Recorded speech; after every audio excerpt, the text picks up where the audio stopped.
This from the Washington Post. I think others have reported on this too, but I'm going to read from the Washington Post in the story that Jenny Gathright wrote over the weekend, a story titled DC Council Members Say Stadium Approval is Likely, but They Need More Time. And the mayor doesn't want to give them more time. But she says it's because the team is upset. Here's the first paragraph or two. DC Council members are working toward approving a football stadium for the Washington Commanders at the shuttered RFK Stadium site, but probably not by Mayor Muriel Bowser's July deadline, several lawmakers said this week. The prospect of the council delaying a vote on the $3.7 billion deal has the team, quote, outraged, closed quote, Bowser said this week, and, quote, sacrifices our exclusive seat at the table and $2.7 billion in private investment, closed quote. Bowser has wanted the council to approve the deal with the Commanders as part of the council's fiscal year 2026 budget process. And the Commander said this week that any delay beyond that threatens the team's construction timeline. Council members argue that it's only fair that they take more time to consider a deal that involves more than $1 billion in taxpayer funds, especially since they said they still lacked key information, such as a full explanation of the Bowser administration's revenue projections for the project and an analysis of how much the proposed tax exemptions for the Commanders will cost the city. So this is something that now should be frustrating to everybody. It was April 28th that they held this press conference, which felt very much like a victory celebration.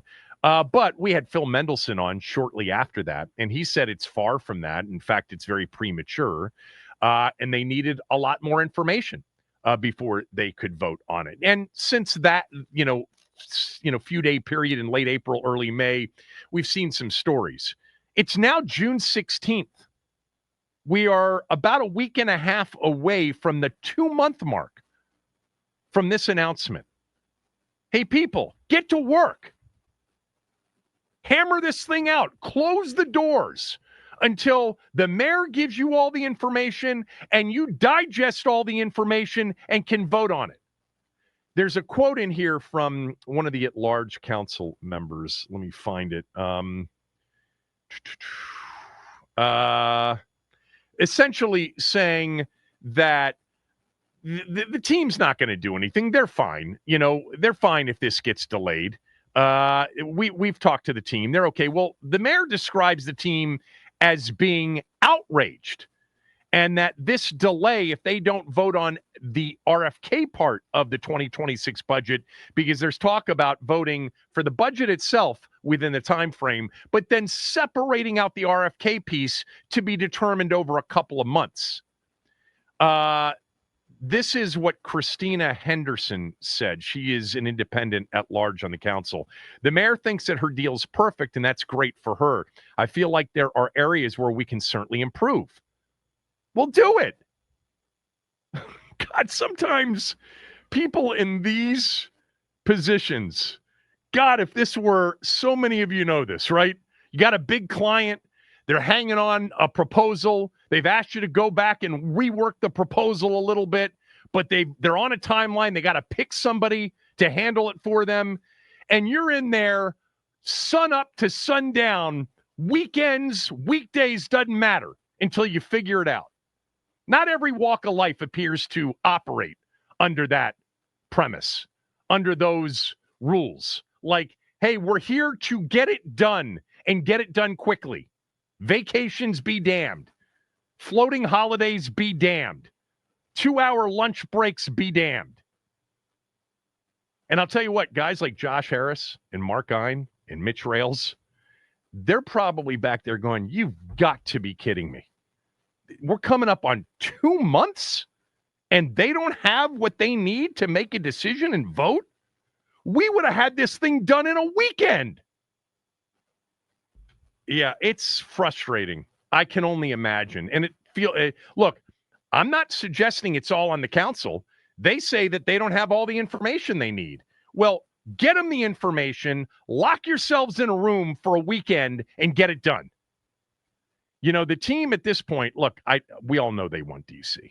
We know they want RFK, but they need to start the process. The construction needs to begin. They want to be there in 2030.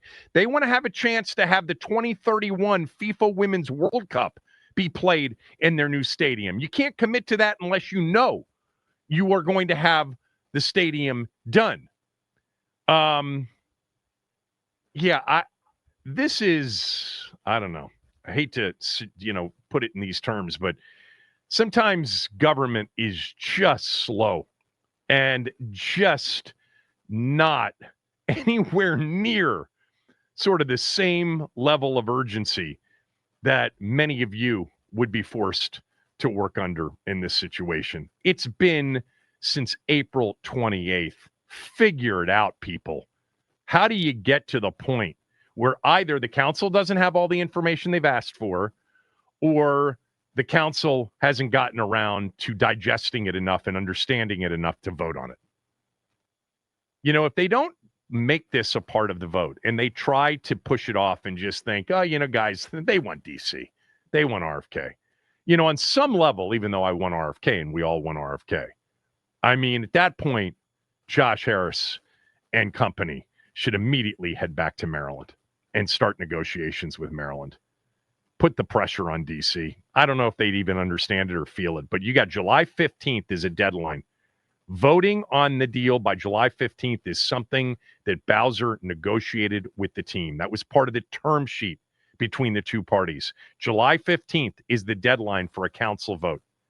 And that deal says the team would no longer exclusively negotiate with the city if the council did not vote on the deal by then, or if the council materially changed the deal's terms. Now, we know we had Phil Mendelson on the show, a couple of days after the April 28th press conference. And, I'm all for the council trying to get an even better deal for the citizens of the District of Columbia, of which I am one. Go ahead, see what you can, get done. See if you can haggle, a few extra dollars, a few extra things that benefit the city from this deal. And it certainly sounded like there were conversations between the team and members of the city council. But, there are businesses, many of which many of you are working in currently, and I guarantee you Josh Harris, Mark Ein, and Mitch Rails have been a part of, and many on that limited partner group, ownership group, where they're just like, good God, can you guys lock yourselves in a room and get this done? We'd have had this thing wrapped up in 48 hours. But it's not necessarily the pace in which sometimes you get government to work at. Let's hope it works out. But it certainly, look, I'd still wager that it will get done, but maybe it's going to have to get done with a little bit of, forced leverage by the team, like going back to Maryland after July 15th, if it doesn't get voted on by then. We'll see. Hopefully they get it together. I mean, July 15th is a month from now. They still have a month to get all the information they need so that they can vote on this thing. I mean, 4 full weeks. Okay? People can be on vacation. You can Zoom. You can send them the information. You can have conversations to figure it out. Oh, man. They'd lose a lot of valuable clients operating this way.